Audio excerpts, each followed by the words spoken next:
Hello and welcome. You are listening to the Civitas On Air podcast, where we bring to you informed debate and discussion. Welcome to Civitas On Air, podcast made by researchers of Collegium Civitas in cooperation with Radio Pałac. My name is Mirella Panikowsiańska, and I'm host of today's podcast. And my guest is Richard Hazenberg, director and research leader of the Institute for Social Innovation and Impact at the University of Northampton, and also team member of Passion Project, founded by Polish National Agency for Academic Exchange. Hello, Richard. Hello, Mirella. Thank you for having me on the show. Thank you for being with us. Our main topic today is, or are actually, social innovations. I know that it's it's a topic which you really like to talk about. I'm glad you are with us. But let's start with definition. You're an academic, so let's start with definition so our listeners know what we will be talking about. What defines social innovation? Which definition do you use? Well, I'll try actually not to be too academic about it, because I know that'll probably be way too boring for the listeners. To me, social innovation is very much about how we develop new products or processes or services in society. But those new products or services have to be aimed at supporting the disadvantaged and trying to come up with new solutions to existing social problems, whether that's education, whether it's poverty, whether it's climate change. It could be a whole variety of different issues. And perhaps the central thing for me around social innovation is that it's really about empowering people and really empowering those people in society who traditionally don't have a voice and haven't been able to, exercise the kind of actions or social choices that they want to. To me, social innovation very simply is how do we processes for empowering people who are disadvantaged to solve one or more of the social problems facing society. Okay, do you mean social only like social, or is it social and environmental, for example, as well? It can be both. So social and environmental, although generally with a social innovation, it does tend to be more socially focused than it is environmental. But there's plenty of social innovations that we see, that can have impacts environmentally and in areas like climate change. If we look at things like the sharing economy and those kind of things, for instance. So it can be both, but primarily social, in my opinion. Okay, and how do you recognize whether something fits the definition or not? Because the definition is quite broad one, so everything could be a social innovation nowadays. How do you differentiate the pure social innovation from the other activities performed, for example, by social enterprises? I mean, that's a very good question, and it's a very difficult one to answer because even in academia, we do not have very strong or well-agreed definitions of social innovation. So, what you're hearing today is my opinion. There'll be other scholars that would have slightly different opinions around social innovation. So that makes it really difficult. I always remember a social entrepreneur that I talked to many years ago, when we were talking about how do you define a social enterprise, and he said to me, I can't define a social enterprise. I can't give you an exact example of what a social enterprise is, but I know one when I see one. And I know that's really not a very precise definition. Not very academic one. No, exactly. But I think with social innovation, it's very similar. And I think that, we're looking at, there's lots of innovations out there, tech innovations, every year that Apple releases a new phone, you could argue that that's an innovation in terms of mobile technology. But I think we could all agree that an Apple iPhone is not a social innovation, in the sense that we would look at it. So to me, it really is about looking at those innovations that are, primarily focused on solving a social problem, at empowering those disadvantaged people that we talked about, and really looking to support or restructure the way that our society works. Because I think, we only have to look at what's happening around the world in a variety of different areas. The way that COVID pandemic has exacerbated health inequalities, the income inequality that we see around the world. There's so many social problems that we need to fix. And, in some ways our societal structures are broken. And to me, social innovations are those things that come in and help us to change or to fix those social structures and try and make them, at least a slightly more equitable world. And for how long this name is being used? I mean, when did you hear the word social innovation for the first time? I mean, so in many ways people say, well, social innovations, they've been around forever. I mean, there's probably social innovations right back in ancient Rome, in medieval Europe. So maybe it's a new name for an old activity only. Yeah, absolutely, to a degree. Yeah, I think so. And I think, obviously as we've developed, as the world's developed and as academia develops around this, we come up with these new concepts and these new ideas. But I think, in the sort of basic processes, forms of social innovation will have occurred for centuries. But I think in terms of its modern use, you could probably trace it back to about 15 or 20 years ago. There became a huge growth in academic research, in practitioner research and work around social innovation and social enterprise and social entrepreneurship. And then, of course, that took a massive growth when the European Commission launched its Horizon 2020 programme, which had a massive focus on social innovation. So in a European context, there was then a mass driver, a huge amount of funding, which further accelerated that growth and made social innovation something that's a much more ubiquitously understood term today than it certainly would have been a decade or more ago. Okay, and do we have any numbers? How many social innovations are there in, I don't know, UK or European Union? Is it a mass movement, or it's something which happens only, in certain places? I mean, I would argue it is a mass movement. I mean, of course, this always depends upon exactly how you define what a social innovation is. But bearing in mind, a social innovation could be a very, very small community intervention in one small housing estate, right through to, a great big government-funded program across the whole of Europe, for instance. So there's lots of different ways you can look at it. There's been attempts by scholars to try and map social innovations around the world, but obviously, even as a researcher, it's very difficult to identify everything that's happening on the ground in every country. If I look at the UK example, for instance, it depends on exactly how you define these things, but there's argued to be, at least 60 or 70,000 social enterprises in the UK alone. They would all be a form of social innovation. That's not including the social innovations that would occur in the public sector, in the private sector, and just in communities. So I would argue there's probably hundreds of thousands of social innovations in the UK, and therefore, millions around the world. But cataloguing and identifying all of those is very difficult. So it's hard to put an exact number on it, but to me, it's certainly a mass movement. Okay, I mean, it's a good topic for a next project, such a map of social innovations in EU, for example. It would be good to have it. Well, definitely. Yeah, let's talk about social innovators. Who can become a social innovator, and actually where the social innovations usually born? Is it in social enterprises or NGOs or business in academia? What's your experience? So first and foremost, anybody can become a social innovator. I mean, you just have to have the idea, you have to have that empathetic connection with the social problem that you want to solve.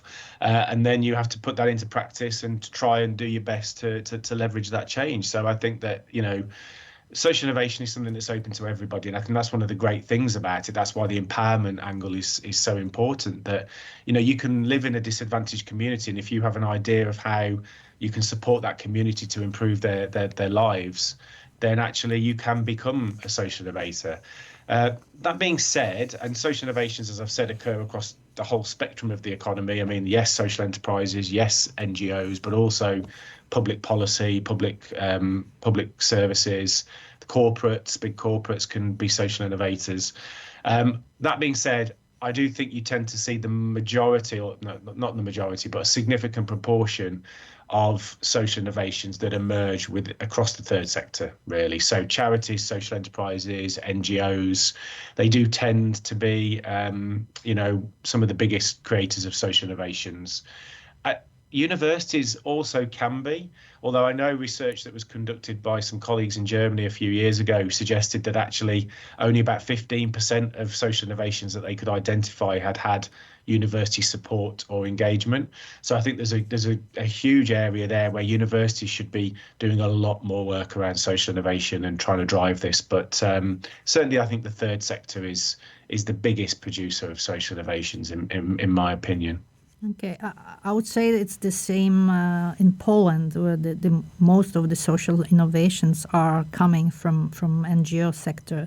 But would you agree that we can find many social innovations which define themselves as hybrid, something not only for profit? Because it's not, we have the world of business, which is for profit, and we have NGOs, which are not for profit.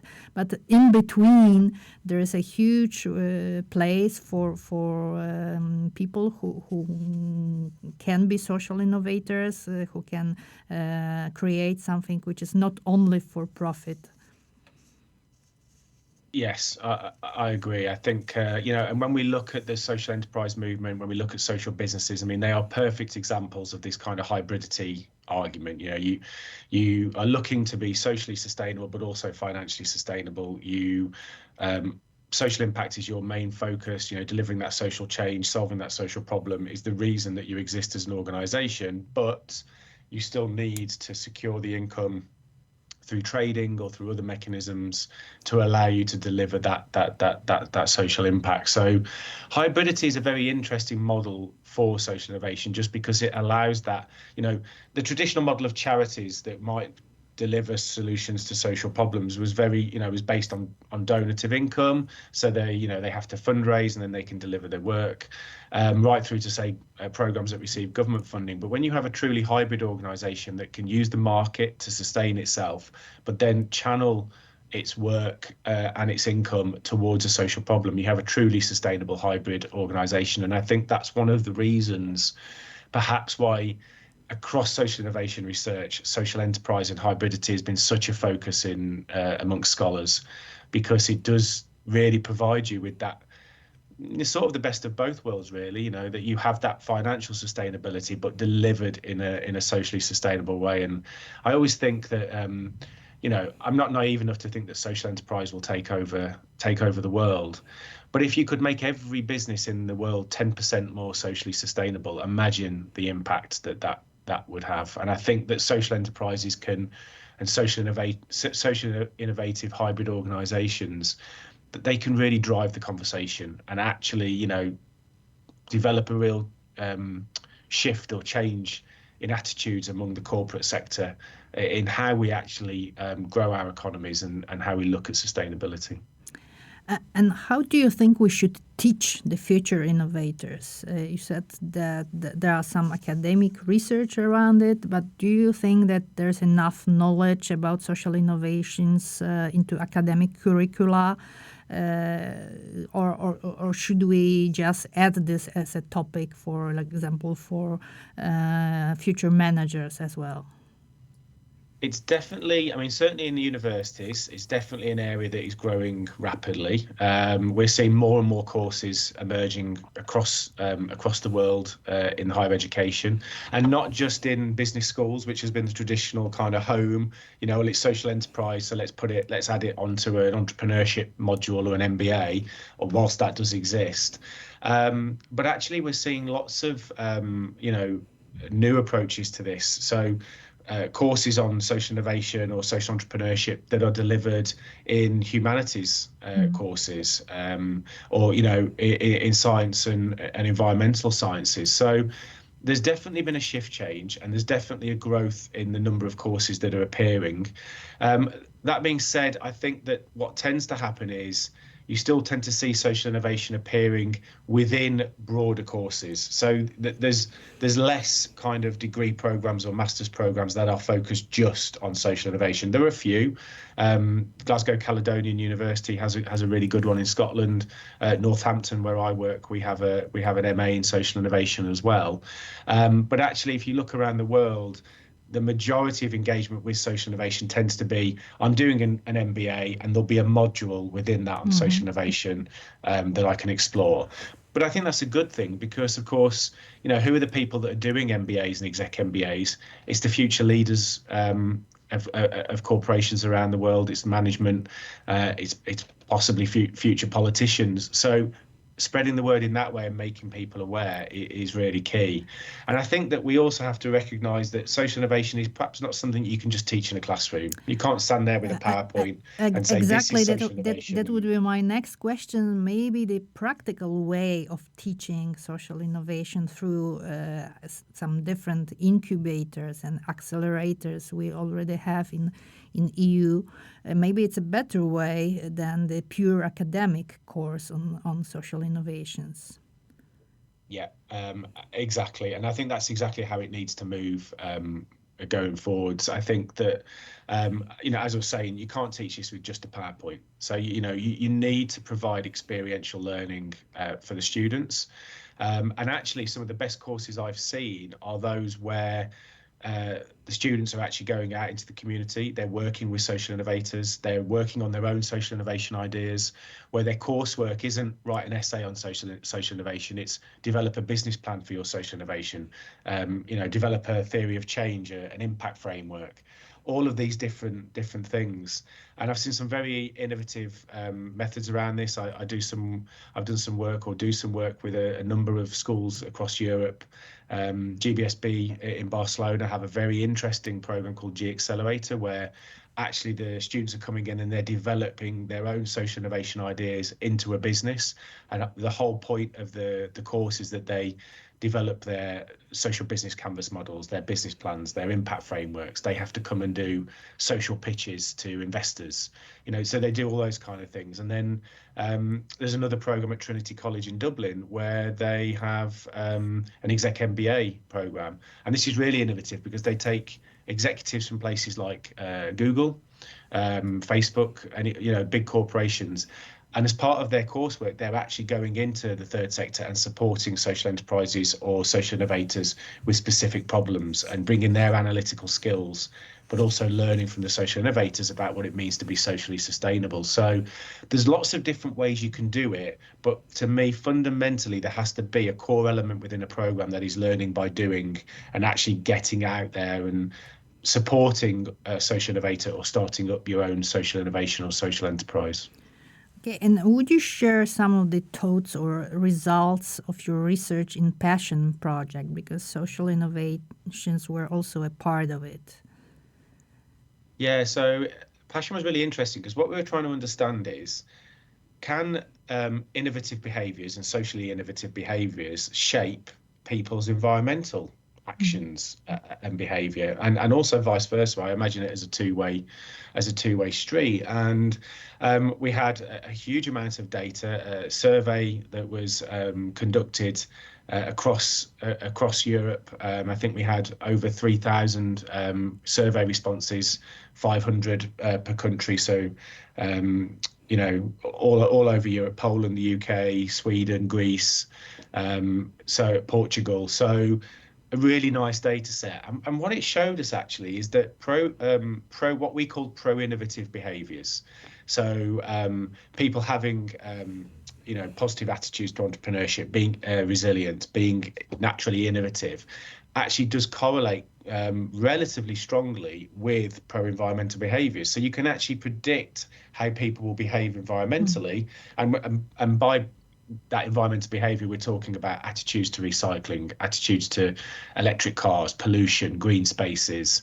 How often do you leave the lights on in your house or turn them off? And all these little things that we can laugh and go, well, leaving a light on in the kitchen doesn't matter. But if that light, if 1 million people are doing that, that's a huge energy wastage. It's a huge source of carbon emissions. So it was a really interesting project to try and focus on, can we actually model these pro-innovative behaviours and link them to environmental actions? And that's exactly what the data showed, that there is those clear linkages. And I think that's interesting because it actually suggests to a degree that if you support people to become more socially innovative and more pro-innovative, actually there's lots of knock-on effects. They're not just going to start up a social enterprise. You might make them more active citizens, more sustainability focused. So there's lots of knock-on impacts that we could potentially get from innovation education, and I think the Passion data really is a great example of demonstrating that. Okay, thank you. And the last question is, would you share your favorite social innovation from UK? Do you have one or maybe three, or what are your favorites? Okay, well, I mean, I'm biased on this one, but I'll give the example. But because I'm a trustee for the organisation, but I think they're absolutely fabulous. And it's a place called Hillholt Wood in Lincolnshire, in England, in the UK.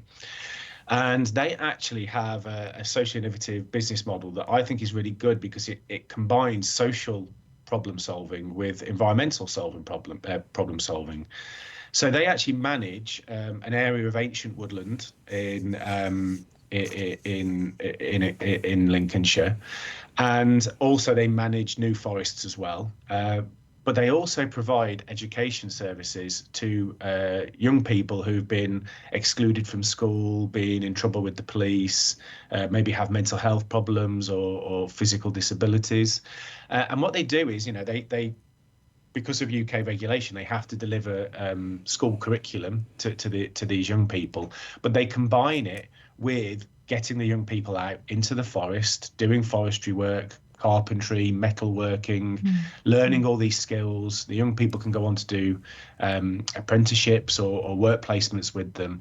And actually, it's really incredible because they have really, really positive educational outcomes for the young people, because they're potentially young people who don't really do very well in a school environment, and they're not very good in the classroom, or they don't feel they're very good in the classroom. But then they're brought into these smaller classes where half the day will be spent with academic work, but half the day will be spent out in the forest doing active stuff, burning off energy, things that interest them more. And so the young people really buy into it. And what I love about it is you basically have an organisation that is sustainably managing forest, both new and ancient, and also supporting young people who've got learning difficulties and all these various issues, and who, without that kind of support might go on to have much worse life outcomes or life chances as they get older. But actually by engagement through Hillholt Wood, they get better education, better qualifications, they can go on to training and employment. So it's kind of like a win-win. And they do it exactly as we were saying earlier, hybrid, totally sustainable. All their income is sourced through trade or contracts with the education authority. So they don't, this isn't like a charity that's operating on handouts. It's all done sustainably. And I think they're a wonderful organisation. And there'll be thousands of other examples that you could draw from the world in this. But just because I work so closely with them, I have to say it's incredible when you can see this, and you can actually see exactly what social innovation can do when it's really put into practice well. Okay, I think it's a brilliant example of social innovation. Okay, Richard Hazenberg from University of Northampton was our guest, and this is Civitas on Air podcast. Today we were talking about social innovations. Thank you, Richard, for being with us. No, thank you for having me. I really appreciate it. Thank you. Thank you so much for listening to Civitas on Air. We cover current and important political and social topics. Our work is produced by researchers and students from Collegium Civitas, together with Radio Palace. Please subscribe to our podcast by visiting your favourite streaming service, like Spotify or Apple Podcasts. And do stay tuned for the next episode.